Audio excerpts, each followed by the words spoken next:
Aduh, ini ujian loh ini. Iya. Kalau ngurusi istri berat ya gara-gara COVID ini juga. Jadi bupati itu enaknya Pak. Capek. Oh, Ada yang bergerak dan bergoyang. Nah, ini yang bahaya, Pak. Iya.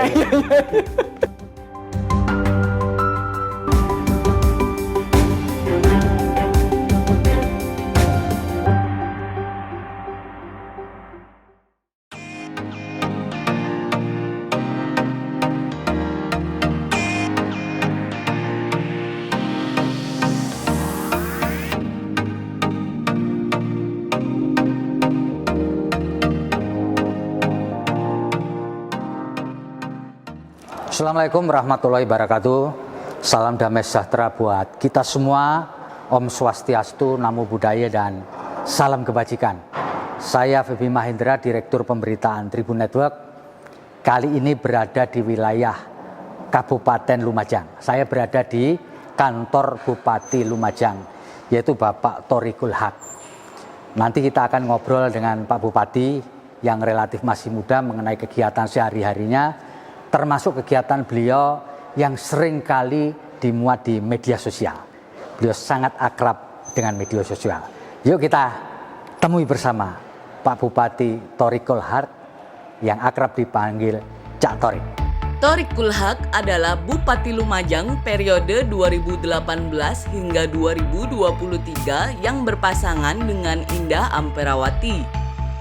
Bupati yang akrab dipanggil Cak Thorik ini lahir di Desa Sukosari, Kunir, Lumajang 14 Desember 1977. Masa sekolah MI hingga MAN Cak Thorik banyak dihabiskan di pesantren. Cak Thorik menempuh S1 di IAIN Sunan Ampel, Surabaya. Ia memilih aktif sebagai seorang aktivis kampus yang militan sekaligus aktif sebagai kader PMII. Cak Thorik melanjutkan jenjang S2 di University of Malaya, Faculty of Language and Linguistics, Malaysia. Sebelum menjadi bupati, Cak Thorik menjabat sebagai anggota DPRD Jatim selama 2 periode. Seperti apa saja yang telah Cak Thorik lakukan selama 2 tahun memimpin Lumajang? Simak perbincangan News Director Tribun Network Febi Mahendra Putra bersama Bupati Lumajang Thoriqul Haq dalam wawancara eksklusif. Assalamualaikum warahmatullahi wabarakatuh. Salam damai sejahtera buat kita semua. Om Swastiastu, Namo Buddhaya, dan salam kebajikan. Bertemu lagi dengan saya Febi Mahendra Putra, Direktur Pemberitaan Tribun Network. Kali ini saya berada di ruang kerja Bupati Lumajang, Jawa Timur, Bapak Thoriqul Haq. Yang nanti kita akan ngobrol panjang dengan Pak Thorik alias Cak Thorik mengenai apa saja yang telah beliau lakukan selama 2 tahun memimpin Kabupaten Lumajang, Jawa Timur. Assalamualaikum Pak Thorik. Ya, waalaikumsalam warahmatullahi wabarakatuh. Terima Sehat ya? kasih telah bersedia ngobrol dengan saya dalam kesempatan hari ini. Pak Thorik, kebetulan ketika Pak Thorik mendapatkan amanah jadi bupati di seluruh dunia ini, ya, sampai dunia ya? Sampai dunia lagi dilanda satu persoalan besar, yaitu pandemi COVID-19. Iya. Dan Cak Thorik juga layaknya juga mendapatkan gelar baru, di belakangnya LC. Apa itu? Lulusan COVID-19. Iya, bener. Cak Thorik, bisa nggak diceritakan pada waktu itu Cak Thorik menyampaikan kepada masyarakat lewat sosial media mengenai bagaimana Cak Thorik mengatasi COVID-19. Apa sih pesan yang ingin disampaikan oleh Cak Thorik kepada masyarakat lewat sosial media? Iya, saya itu teridentifikasi positif COVID itu di saat memang kondisi yang positif waktu itu banyak. Dan saya sebenarnya begitu dinyatakan COVID itu ada gejala sebelumnya yang memang saya alami. Pas waktu itu bertepatan dengan erupsi Semeru. Ya, betul. Selama hampir satu minggu lebih ya, saya berkeliling dari beberapa kecamatan yang terdampak, yang sekeliling rumah-rumah masyarakat yang di tepian Sungai Lahar Semeru itu yang harus saya pastikan bahwa betul-betul aman, memastikan bahwa seluruh siaga kebencanaan betul-betul diselesaikan dengan baik waktu itu. Nah, capek ya. Betul. Jadi kondisinya drop, capek, dan saya ditambah dengan kegiatan yang pasca erupsi itu yang tetap harus berkegiatan di tempat yang lain. Singkat cerita, setelah saya dari Ranupani.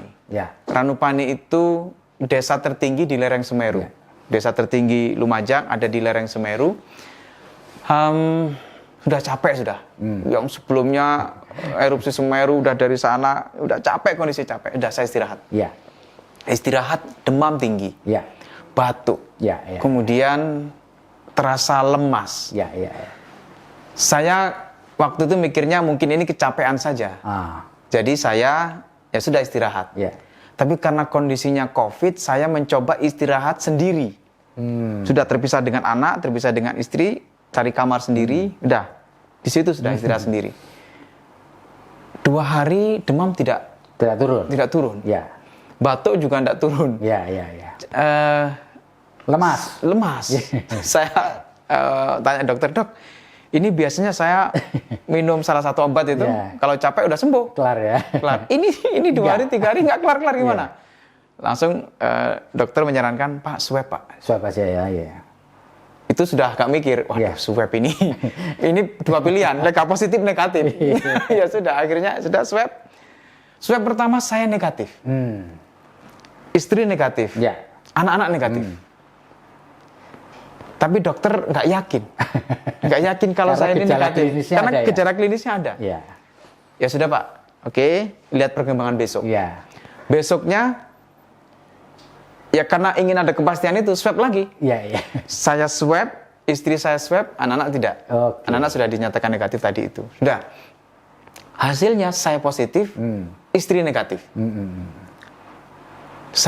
Saya ya dengan segala, saya kira sama dirasakan oleh teman-teman yang dulu COVID ya. Itu dilemanya ini mau apain saya. Begitu positif itu. Ya sudah. Saya mempertimbangkan banyak hal dengan segala kondisi yang waktu itu banyak orang lain yang juga terkena positif COVID. Saya putuskan saya harus sampaikan kepada masyarakat, saya harus sampaikan kepada publik. Di samping dengan menyampaikan itu, saya punya rasa tanggung jawab dan sekaligus mempersiapkan mental.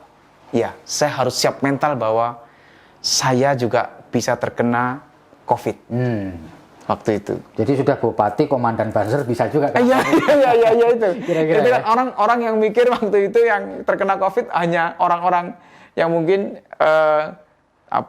tidak terjaga dengan baik protokol kesehatannya. Padahal saya waktu itu protokol kesehatan betul-betul saya jaga. Nah, saya akhirnya juga terkena COVID. Sudah saya sampaikan kepada masyarakat bahwa saya terkena COVID, sekaligus saya menyampaikan saya akan melakukan isolasi di rumah sakit karena harus ditangani secara medis gejala-gejala saya. Sekaligus saya melimpahkan tugas-tugas keseharian saya kepada Ibu Wakil Bupati. Sudah, saya sampaikan. Sudah, saya di rumah sakit. Saya tidak mau ditemani oleh siapapun. Istri saya mau menemani, sudah saya biarkan di rumah sakit sendiri. Saya isolasi sendiri di kamar rumah sakit. Saya waktu itu mencoba sekuat tenaga di samping pemulihan klinis, medisnya, menjaga mental. Itu yang terpenting. Terus ada ide menyampaikan ke sosial media pas Pak Torek lagi disuapin sama perahu itu apa? Ya itu ceritanya begini. Itu rame juga itu. Saya pro kontra ya. Saya itu hampir semua teman-teman yang waktu itu COVID, itu pasti tubuh ini dimasuki banyak obat. Betul. Mulai obat menjaga imun, kemudian vitamin, antivirus, itu obatnya mau masuk saja itu, waduh, sakitnya nggak karuan. Jadi saya sampai berpindah tusukan infus. Iya. Jadi di sini kemudian dimasukin obat, setiap hari itu ada obat antara 7 sampai 5 injeksi. Obat. Itu kentalnya nggak karuan, sakitnya nggak karuan. Iya, kalau semakin kental semakin sakit. Iya, sakit. Udah bengkak. Iya. Pindah lagi. Iya. Bengkak, pindah. Begitu sudah pindah 3 kali satu tangan, ya nggak bisa dipaksa, harus pindah tangan. Ini sudah bengkak semua ini. Bengkak. Pindah tangan ke sini. Nah, waktu itu ini bengkak, kemudian di sini ada infus. Iya. Seingat saya yang kanan ini sudah bengkak, yang kiri infus. Jadi saya makan pagi karena diantar makanan. Megang sendoknya itu enggak seken lah. Enggak seken itu enggak bener. Jadi karena di infus jadi ya agak kesulitan. Takutnya tumpah juga ya. Takutnya tumpah. Kemudian ditawarilah sama suster. Bapak mau kalau disuapin, Pak? Saya juga mikir ini mau apa enggak gitu kan. Sementara enggak tahu ini perempuannya yang bagaimana enggak tahu ini kan. Suster gitu aja, perawat gitu aja. Ya sudah. Oh ya sudah enggak apa-apa. Nah, kemudian Pak mohon izin boleh foto, Pak? Ya udah silakan foto. Ya udah tak foto sekalian. Nah, itulah ceritanya. Iya. Jadi dalam kondisi tangan ini yang ya sebenarnya bisa, tapi ya tidak sempurna makannya. Tentu tidak bisa cepat. Nah, akhirnya disuapin itu. Kemudian saya upload di Facebook, di Twitter saya juga, Instagram saya juga. Ya saya sambil guyon-guyon aja, pikiran saya ini biar nambah imun aja. Ya ini mungkin salah satu cara saya nambah imun untuk supaya saya ini segera sembuh dari COVID. Nah kira-kira begitulah. Nah itu yang viral. Viral. Begitulah ceritanya. Pak Thorik ini kan sebagai lulusan COVID-19 dan kemudian pada saat ini pemerintah itu memutuskan sebenarnya mengimbau supaya orang-orang yang di luar kota itu tidak mudik. Ya.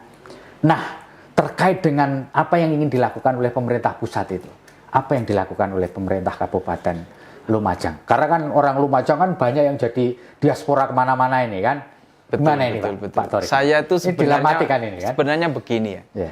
Yang di luar kota, yang ada di Jakarta, yang ada di beberapa Bandung, Semarang, luar Jawa bahkan ya, yang lain di luar provinsi. Harapan saya sih tidak datang. Karena pertama pasti kalau orang berlebaran di kampung, di desa itu susah untuk kontrol supaya tetap protokolnya ketat gitu ya, kesehatan itu susah. Sementara mereka dari luar. Sementara kita tidak bisa mengidentifikasi satu persatu. Nah, hari ini saya bersyukur Lumajang itu sudah di zona kuning. Nah, kalau lihat sekarang di kampung-kampung, ya memang tidak banyak yang melaksanakan protokol kesehatan. Tetapi kan mereka terjaga. Mereka di situ saja, tidak kemana-mana. Tidak datang ke luar kota yang lain juga, ya paling ke sawah pulang, ke sawah pulang, antar ke pasar, sudah. Ini sudah bagus. Lumajang ini sudah bagus, kondisinya sudah kita jaga betul. Sekarang kondisi kuning, harapan kita hijau. Nah, saya ini mikir, gila, ono wong teko, ada orang yang datang dari tempat yang lain, kemudian satu saja itu tidak terkontrol, dia teridentifikasi COVID, ini nyebarnya ini nggak kontrol. Nah, lewat nyebarnya nggak kontrol, ya kita berat. Sekarang sudah tidak ada lagi yang COVID di ICU, sudah tidak ada. Nggak ada ya. Kamar-kamar sudah mulai jauh berkurang. Sekarang hanya tinggal 11 yang kita rawat. Jadi ya mohon kami ini juga dijaga gitu loh. Kita ini bekerja keras jaga supaya masyarakat patuh protokol kesehatan, pandemi COVID ini segera kita tuntaskan. Nah, kalau ini saling menjaga itu kita ini ya agak ringan lah. Terus gimana ini Pak Thorik ini? Apakah mau dibikin checkpoint atau gimana ini? Kalau checkpoint saya kira kan sudah diatur ya oleh teman-teman di kepolisian lalu lintas ya. Jadi di ujung-ujung provinsi itu sudah dijaga. Nah, tentu ini saran bagi kami karena bisa jadi titik-titik jalan-jalan lain itu mungkin lost. Nah, saya juga berharap itu juga dijaga. Saya support lah. Bisa jadi teman-teman yang ada di perbatasan provinsi itu juga akan bekerja lebih keras. Nah, kami yang di sini menjaga kalau ada yang lolos Tiba-tiba datang begitu juga kami menjaga untuk menghimbau mereka kita. Kalau pengurus kampung dilibatkan nggak? Misalkan bobol ada orang yang datang kan, yang tahu pasti pengurus kampung kan? Nah ya, nah ini yang kita jaga dulu kalau ada orang yang datang, protokol kesehatannya yang harus disosialisasikan dengan benar. Ya. Nah cuman begini, ya.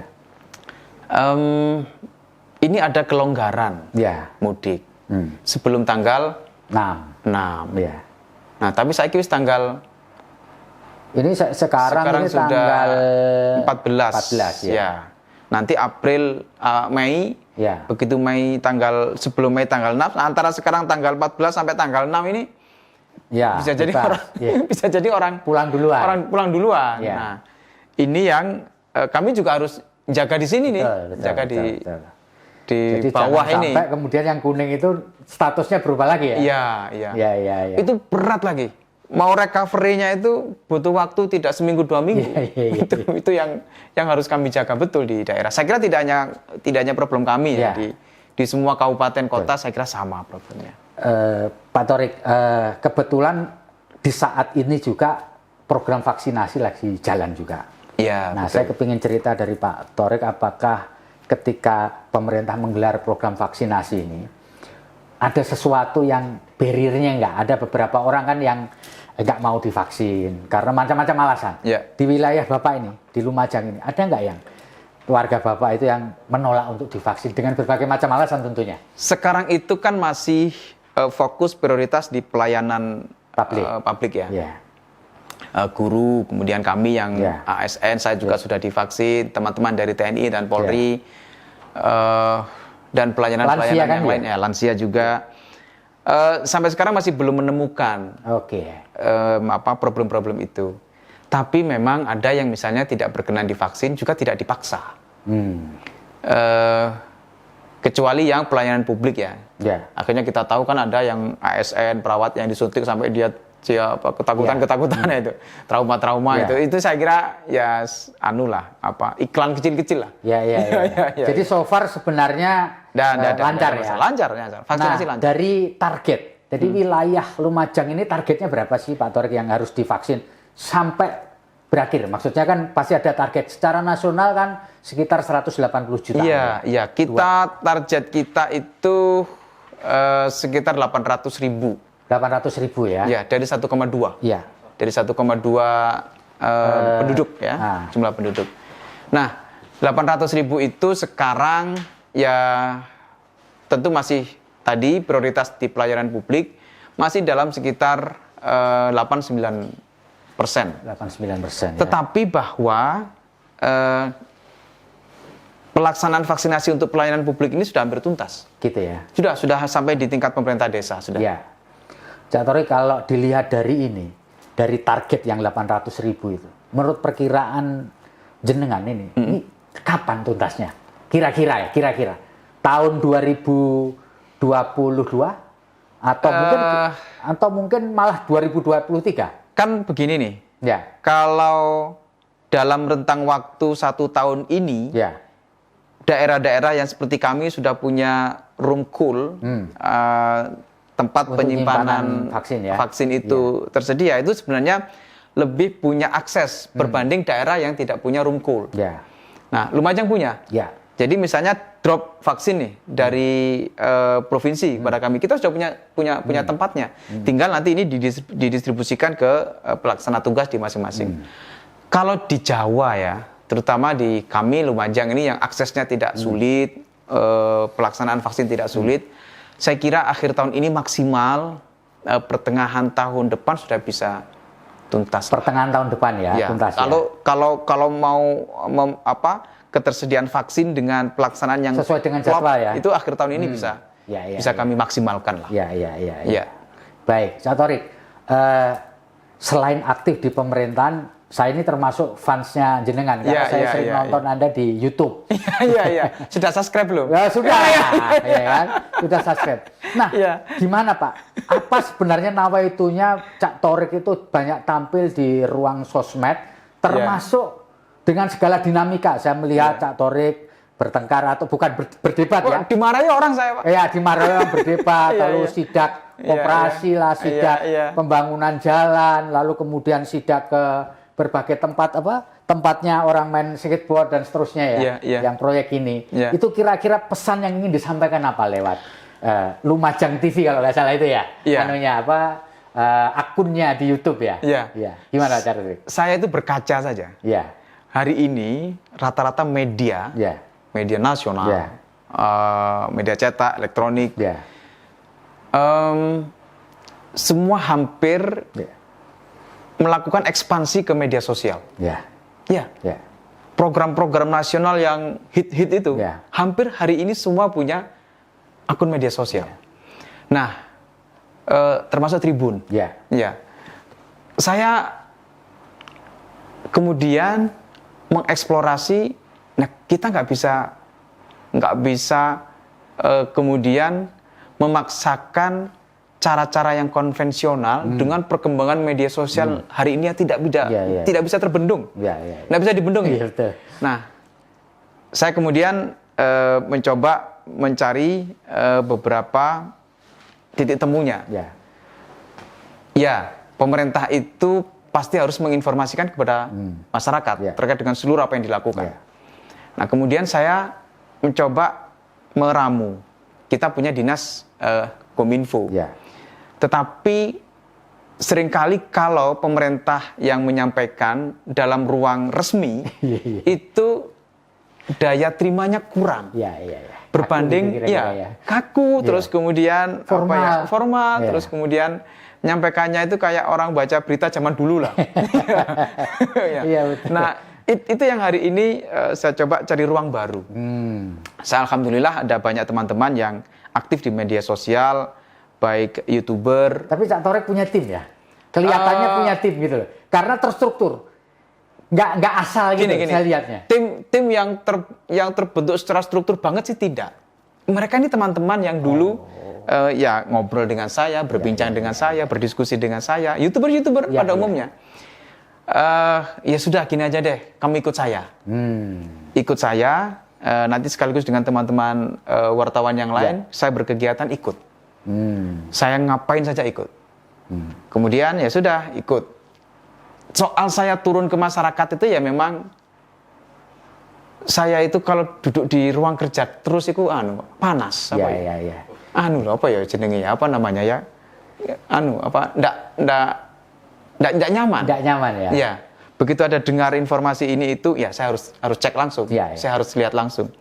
Itu tanpa ada kemudian setting sana setting sini untuk saya harus tiba-tiba menyiapkan macam tidak. Oh enggak ya, itu dari natural ya. Saya turun aja.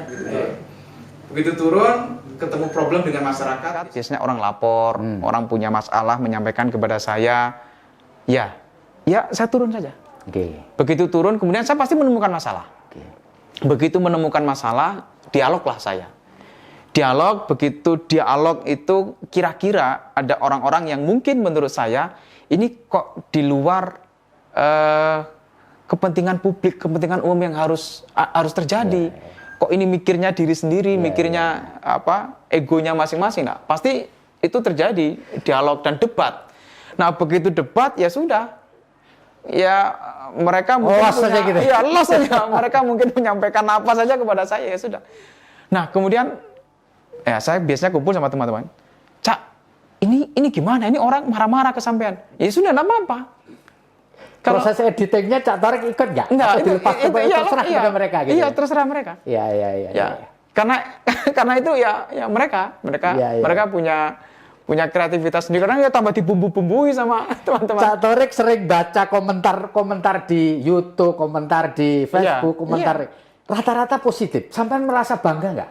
Enggak, saya tuh kadang ada yang ini, ada yang pencitraan, ada yang macam-macam. Ya nggak apa-apa, tapi rata-rata kan positif. Iya. Bahwa ada 1-2 yang negatif kan wajar, Pak. Iya kan? Sampai seneng nggak membaca komentar yang sifatnya saya normatif positif. aja itu, normatif aja. Ya normatif, normal.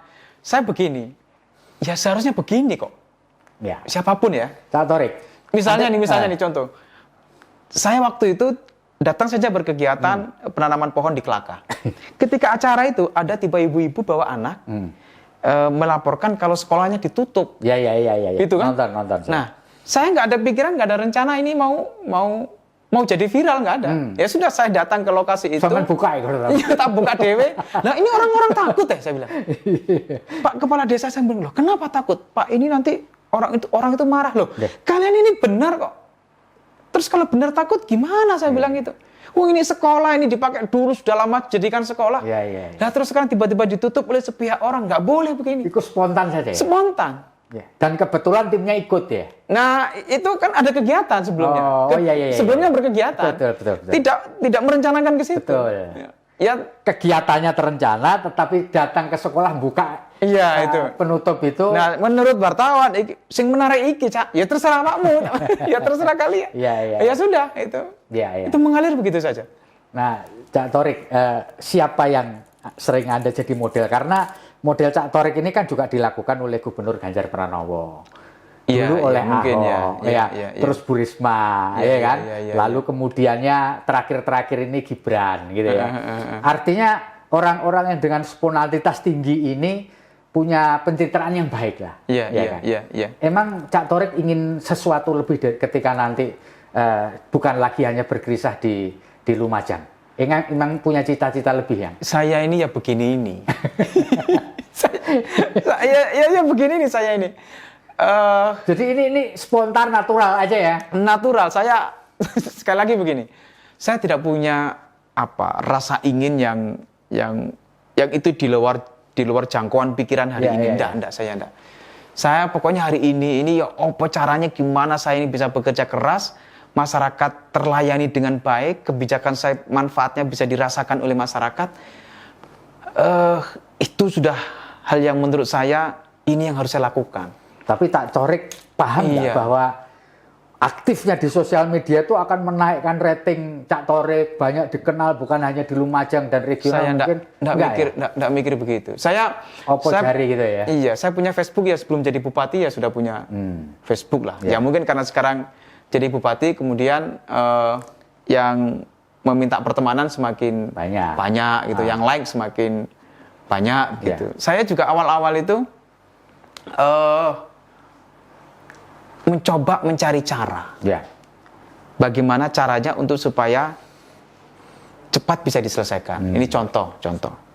Sambil saya waktu itu setelah dilantik, kemudian mencari cara bagaimana sih cara supaya pemerintah ini hadir dan bisa dirasakan dan cepat bisa dilakukan kebijakannya.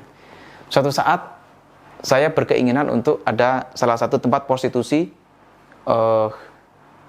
sudahlah diidentifikasi. Begitu diidentifikasi, ternyata yang banyak bukan orang Lumajang. Yang ada di situ itu penjual penjual itu, itu yang jualan itu ya orang luar Lumajang. Ya, saya tidak nyebut daerahnya ya, orang luar Lumajang. Nah, kalau begitu ini problem bukan di kita. Kalau itu orang Lumajang, saya bina, saya kasih keterampilan, nanti bisa diberikan akses pekerjaan. Ini orang sana kok. Ya sudah, tutup. Begitu dapat laporan, ternyata tanahnya kas desa. Nah, saya perintah lah, sudah Pak, Pak Camat, Satpol PP, silakan dikomunikasikan untuk ditutup segera. Udah, bagaimana baiknya? Toh itu bukan rumah permanen, rumah yang dari anyaman bambu, tanahnya bukan tanah mereka sewa dari tanah kas desa. Saya panggil Pak Kepala Desanya, kemudian ya prosedural lah. Tak tunggu 2 minggu kok enggak ada tindak lanjut ya. Sebulan kok enggak ada tindak lanjut. Oh, mungkin saya salah perintah. Akhirnya saya panggil lagi. Berubah perintah saya. Besok dipersiapkan pembongkaran. Nah, begitu besok dipersiapkan pembongkaran itu, waduh dipersiapkan ini itu, waduh sudah ayo. Kita sekarang sosialisasi ke masyarakat, ayo sekarang besok karena mau dibongkar ya sudah. Ternyata yang betul yang ini. Perintah yang terakhir ini. Nah, itu baru jelas. Nah, ternyata perintah-perintah sebelumnya itu ya. Oh, berarti ini soal cara bekerja dan cara bagaimana berkeputusan. Betul. Nah, sambil saya meramu, mungkin ini yang bisa dilakukan untuk bagaimana ada percepatan untuk melakukan kebijakan itu betul-betul terasa. Ya sambil meramu cara, meramu golek bagaimana berkebijakan itu betul. Langsung action begitu. Salah satu dampak dari COVID-19 itu adalah perekonomian. Betul. Di antara perekonomian itu biasanya daerah selalu ujung-ujungnya adalah pertumbuhan ekonomi. Iya, betul. Di daerah-daerah lain bahkan ada yang keempat tahun 2000 itu minus. Nah, bagaimana Pak Cak Thorik bisa menceritakan kondisi perekonomian di wilayah Kabupaten Lumajang terkait dengan COVID, apakah pertumbuhannya minus atau nol atau bahkan plus? Kemarin saya berbincang dengan teman-teman di BPS. Ya. Menyampaikan kepada saya kira-kira Kabupaten Lumajang itu dari perhitungan awal -2. Mau -2, ya. Oke, kemudian apa yang harus saya lakukan? Ya. Saya petakan lagi satu persatu. Betul. Yang terjadi memang daya beli turun sekali. Oke. Orang datang ke Lumajang juga turun. Ya. Hotel-hotel sepi. Ya, nah, otomatis kalau orang yang datang itu tidak banyak, jualan-jualannya tidak seberapa laku. Betul. Nah, saya membuat kebijakan ini harus diintervensi. Tidak bisa tidak. Ya. Nah, apa yang diintervensi? Pertama adalah sektor yang hari ini real tetap bisa produksi. Ya. Oke. Misalnya usaha kecil menengah. Saya buat program. Saya panggil Pak Kepala Dinas Disperindak, sudah. Packagingnya kita yang beliin. Oke. Packagingnya kita yang bayarin. Mereka produksi saja. Nah, sambil kemudian mereka kita beli produknya untuk kegiatan-kegiatan kita. Karena kalau kita langsung ngasih uang langsung kepada masyarakat, ini produktivitasnya nggak muter. Ya. Udah, yang UMKM tetap tumbuh, walaupun memang tidak sebagaimana waktu normal. Ya, betul. Tapi ini muter lah, sedikit-sedikit muter. Oke, packagingnya kita intervensi, sudah silakan buat produksi. Packagingnya bagaimana, nanti Dinas Perdagangan Perindustrian yang akan memberikan packaging modelnya bagaimana. Ya. Uangnya sekaligus di sini. Nah, kemudian acara kegiatan Pemda yang masih bisa jalan-jalan. Oke, ini kita lakukan. Kemudian warung-warung. Ya. Saya minta kalau ada kegiatan-kegiatan belinya di warung deh. Oke. Di warung-warung itu. Ya. Di warung-warung. Konsumsinya di warung-warung. Nah, itu real yang hari ini harus dihidupkan. Cak Thorik nggak punya niat untuk, karena jagoan sosial media kan. Iya. Misalkan membuat warung Cak Thorik yang memasarkan, karena followers sampean kan banyak nih jenengan. Iya. Ya, sehingga ikut melalui sosial media jenengan, orang bisa jualan. Itu pernah ada cerita begini. Ya. Dia buat tempat cuci mobil. Ya. Buatlah cuci mobil Cak Thorik gitu. Begitu yang cuci di situ, apa yang terjadi? Minta diskon. Loh, ini kan punyanya Cak Thorik kan. Nah, minta diskon semua ya. Kan kasihan yang ini justru. Iya. Kasihan. Atau Cak Thorik mengendorse. Iya. Ya kan, mengendorse UMKM di wilayah ini supaya orang dari luar Lumajang yang beli. Kalau dari Lumajang aja kan muter aja kan. Oke, ya kan? ini benar. Kan? Bahkan itu saya tidak minta, teman-teman yang minta. Ada yang ke saya, ada ini bagus, ini menarik kemarin, roti canai. Roti canai itu jualan di tepi jalan. Di samping saya juga dulu ketika kuliah di Malaysia itu sukanya makan roti canai itu kan. Nah, saya ke sana sekaligus ngendos, minta ngendos. Kan? Nah, begitu saya ngendos, itu rame. Betul. Nah, kalau semakin banyak endorse, ya semakin rame, bahkan orang bisa beli lewat virtual kan, lewat online kan. Iya, betul. Ini menarik ini. Makanya karena kebetulan Cak Thorik ini followernya banyak. Bukan hanya orang Lumajang, orang Jawa Timur, orang Indonesia. Kalau jenengan bisa ngendorse, misalkan kerupuk siapa? Saya Cak Thorik mengendorse kerupuknya enak loh, kayak wes. Itu pilihannya dua, ada banyak yang beli, ada yang minta diskon. Tapi minimal lagi. Iya. Dicoba itu. Iya, betul. Nah, kemudian Cak Thorik, beberapa waktu belakangan ini juga muncul satu ide-ide dari banyak kepala daerah untuk membuat satu merek produk yang dibikin oleh pemerintah daerah, di-endorse oleh pemerintah daerah, dikerjakan oleh usaha menengah kecil, mikro dan kecil.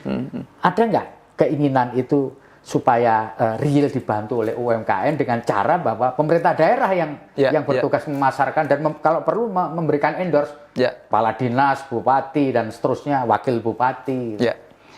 Ini yang dulu awal-awal sebelum COVID-19 itu saya berkeinginan untuk ada semacam stok produk untuk Kabupaten Lumajang. Ya. Dari banyaknya UMKM yang harus diintervensi oleh pemerintah. Ya. Saya itu punya pikiran begini. Seluruh produk UMKM itu dilakukan verifikasi dengan detail terkait dengan kualitasnya, kemudian penampakan packagingnya, kemudian kontinuitasnya, kemudian bahan bakunya. Oke. Begitu ada yang unggul-unggul itu, ada yang bagus-bagus itu, saya sih punya keinginan ada stok produk. Oke. Saya ini kan lagi membangun perencanaan antara mall pelayanan publik dengan stok produk tadi itu, yang saya sebut mall UMKM, untuk jadi satu dan menjadi satu kesatuan di pusat keramaian baru. Karena mall pelayanan publik itu pasti akan didatangi oleh orang. Oke.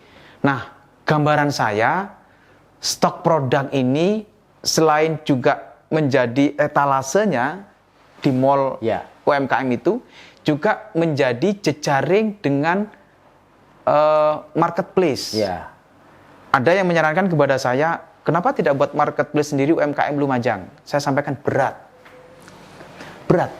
Kalau marketplace memang berat ya. Berat. Nah, mending kita mengintervensi atau mending kita gabung di marketplace yang sudah ada. Kita punya tokonya di situ. Nah, saya mau menghimpun anak-anak muda untuk nanti begitu mereka mendapatkan manfaat di tempat area itu, misalnya wifi-nya kita siapin dengan bagus, ruang terbuka untuk masyarakat, untuk anak-anak kumpul ada gitu.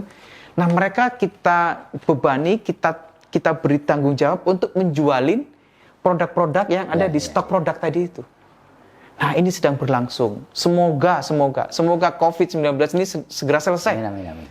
Biar segera pikiran begitu itu biar segera kita laksanakan lah. Gitu. Iya. Aduh, memang COVID ini berat ya, Pak. Aduh, berat.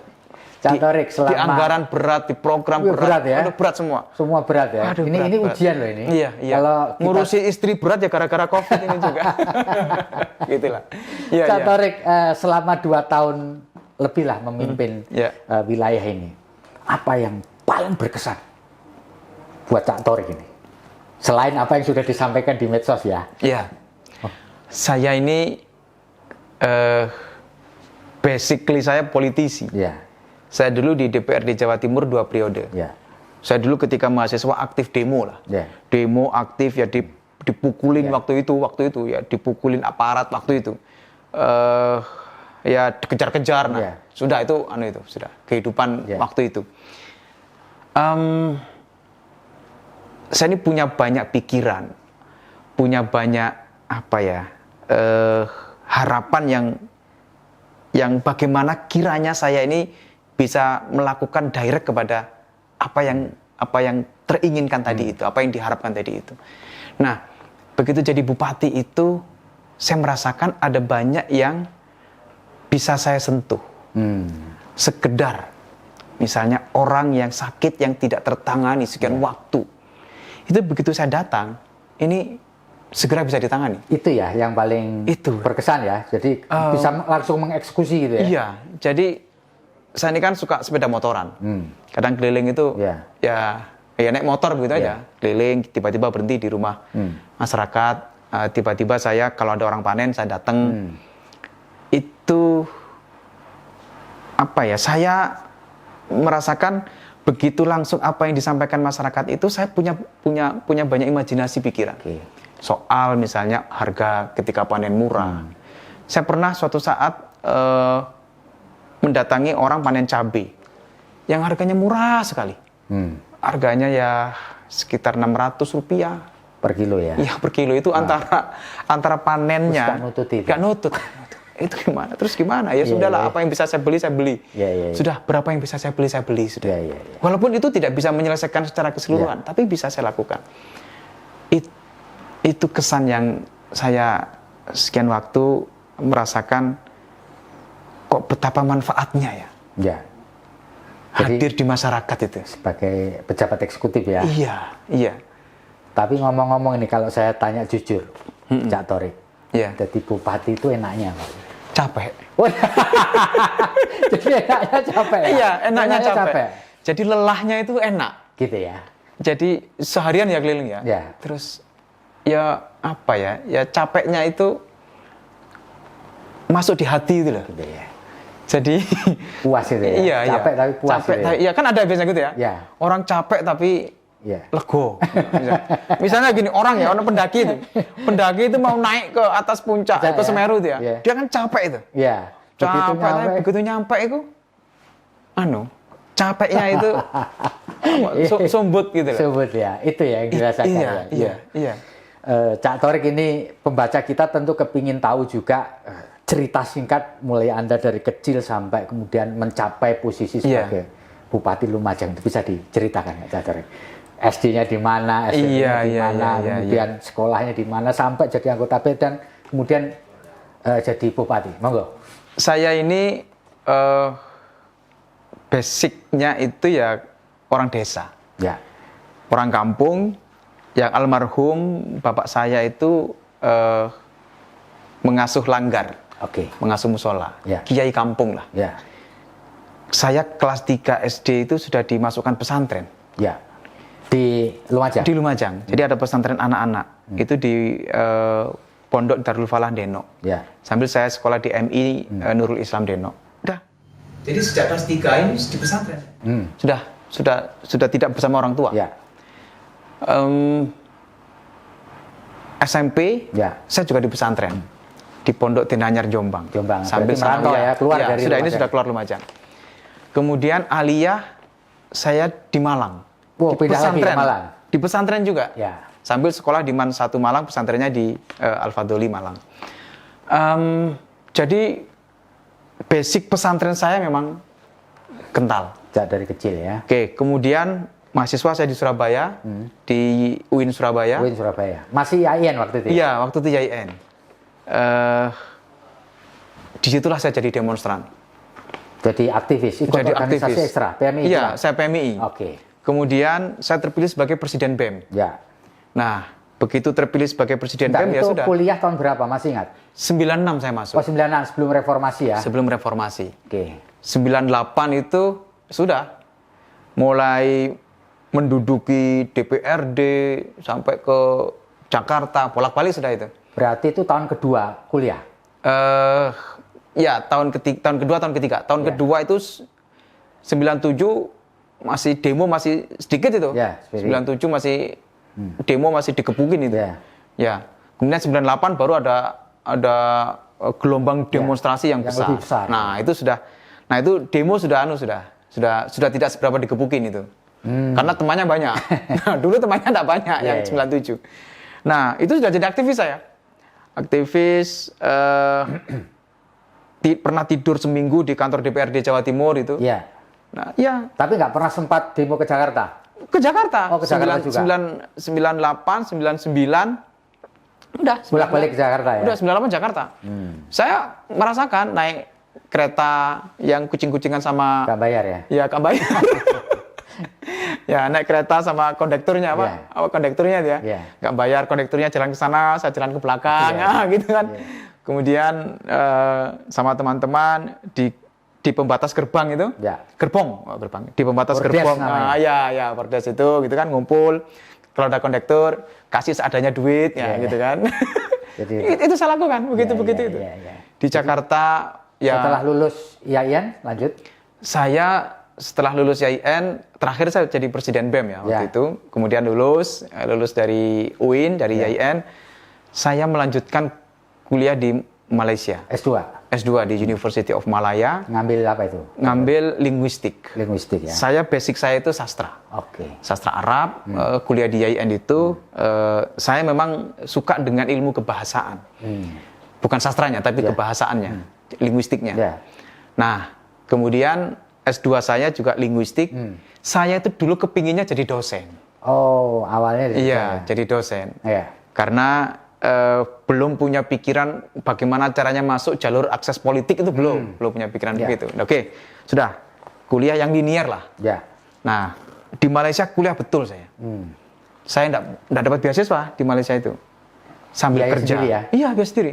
Pagi, siang jual sate, malam jual sate, pagi siang di kampus. Sudah, saya lakukan itu. Itu selesai dalam waktu berapa lama? Dalam waktu masuk tahun 2001, keluar 2004. 2004 berarti 3 akhir. tahunan ya? Iya, 3 tahun. Lulus dari S2 Malaysia? Dari S2 Malaysia. Balik ke Indonesia? Saya di Malaysia itu, di akhir-akhir saya kuliah itu, di sana sudah ada perwakilan NU. Oke. Saya masuk pengurus PCI NU Malaysia namanya, pengurus cabang istimewa NU Malaysia. Kemudian masuk PKB perwakilan Malaysia. Oke, selesai. Kemudian saya ikut muktamar PKB di Semarang. Sudah ikut muktamar PKB, saya ketemu dengan senior-senior yang dulu ketika demo saya minta sumbangan. Ketemu Cak Imin gitu ya, ketemu Mas Hanif waktu itu ya ketemulah saya.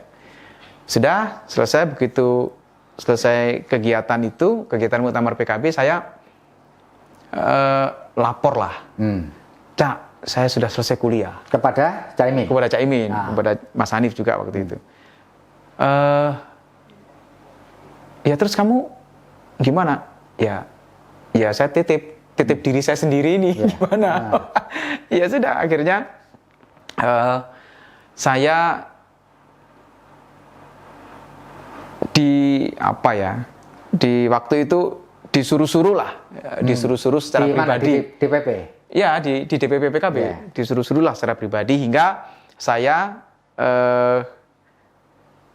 ditaruh di sekretariat DPP PKB. Oke. Sebagai tukang ketik. Ya, tukang ketik, hingga saya jadi kepala kantor. Ya. Dari tukang ketik hingga jadi kepala kantor DPP PKB. Sudah. Itu ya dari situlah saya mulai menghantarkan untuk jadi politisi, calon anggota legislatif ya. Jadi politisi lah kira-kira begitu. Sebelumnya jadi pekerja politik, kemudian jadi politisi, dan saya tahun mulai 2009. Masuk Senayan tahun berapa? Saya pertama sebelumnya ya sering ke DPR RI karena kepala kantor DPP itu, kemudian sering komunikasi dengan fraksi DPR RI, dengan staf ahli fraksi gitu. Sampai tahun 2009. 2009 pemilu itu saya sama Cak Imin begini kira-kira. Udah, kamu nyalek aja di DPR di Jawa Timur. Tidak nyalek DPR RI. Saya juga nggak kepikiran. Saya itu semikirnya begitu jadi staf perintah apa jalan gitu aja. Nah, begitu menjadi calon anggota DPRD Jawa Timur, saya pamit. Cak, saya pamit mau kampanye. Sambil istri saya bawa untuk ke Lumajang. Kaget Cak Imin. Kamu serius jadi caleg? Loh, memang saya ini diperintah tidak serius. Ya sudah saya pamit lah. Semuanya pamit. Ya sudah, saya di Lumajang bekerja politik. Ya, alhamdulillah tahun 2009 itu saya terpilih sebagai anggota DPRD Jawa Timur termuda. Waktu itu. 2009 sampai 2014 mestinya. 2014. Kemudian terpilih kembali 2014. 2019 mestinya. Tahun 2018. Nah, 2018 saya jadi bupati. Di waktu itu teman-teman partai mencari pilihan-pilihan.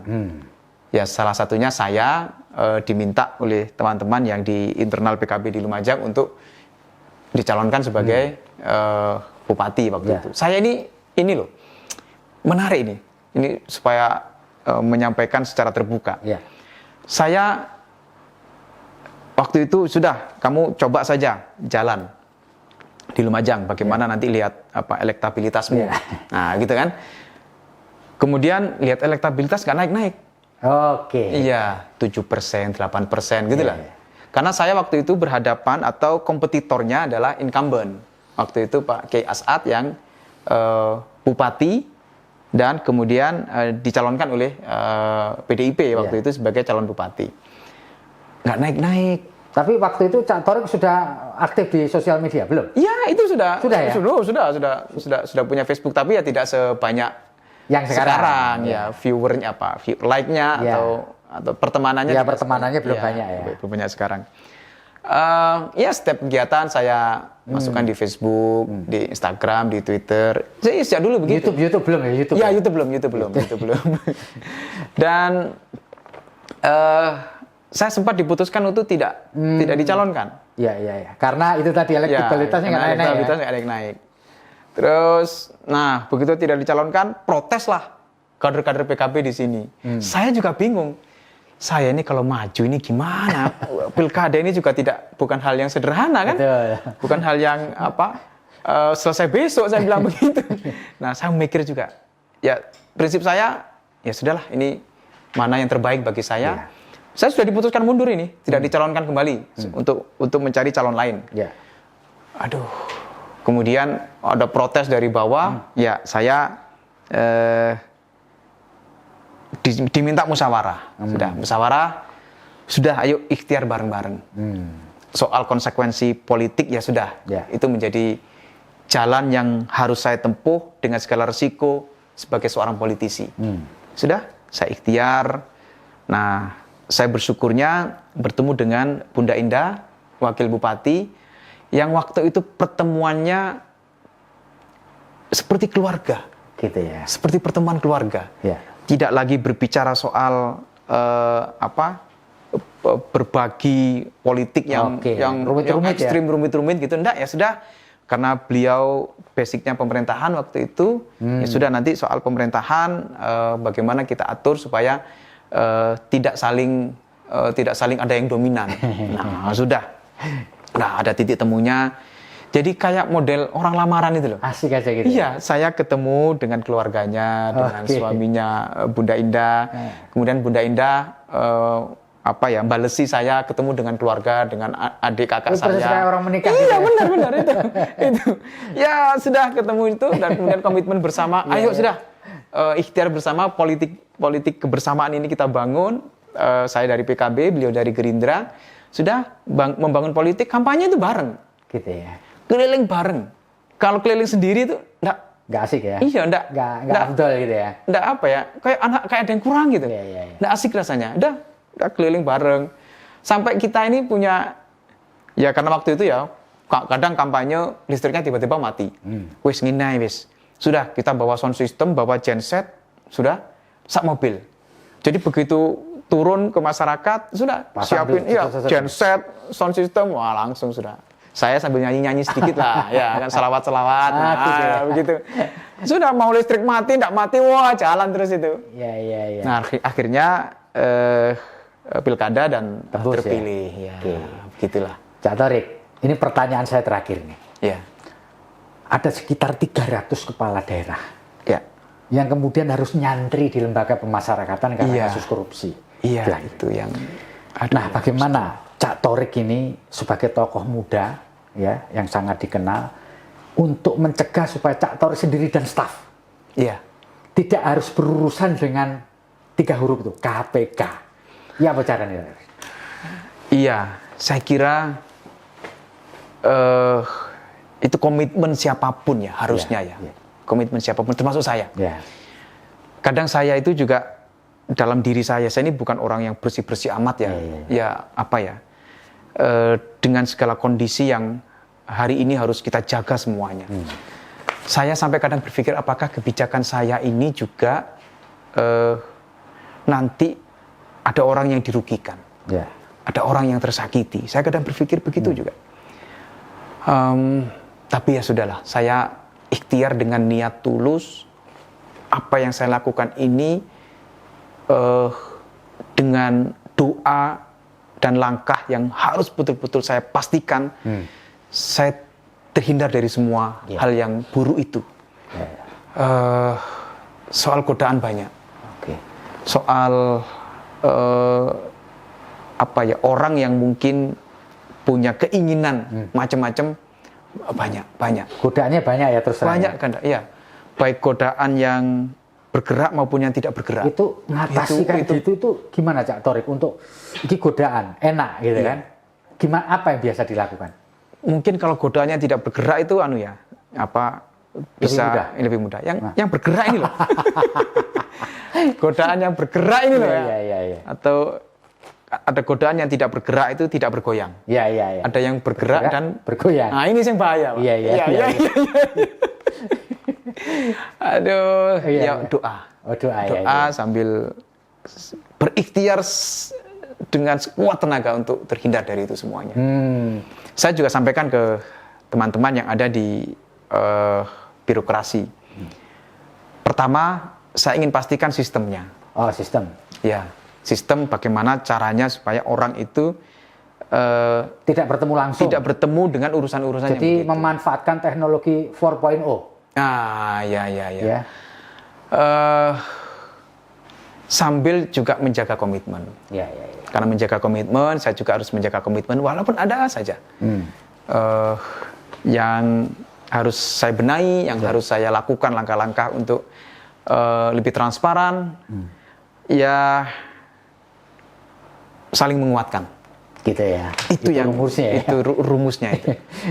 Moga-moga sampai akhirnya nanti selamat ya. Harus selamat. Harus selamat. Selamat. Betul, harus selamat. Itu yang harus dilakukan. Oke. Karena risikonya berat. Moga-moga kabul ya. Iya. Amin. Baiklah para Tribuners, kita sudah ngobrol banyak dengan Cak Thorik. Menarik sekali nih, ya. Banyak dalam dan belak-belakan. Terima kasih banyak, Cak Thorik. Terima kasih. Dan salam sehat untuk kita semua karena COVID-19 belum berlalu.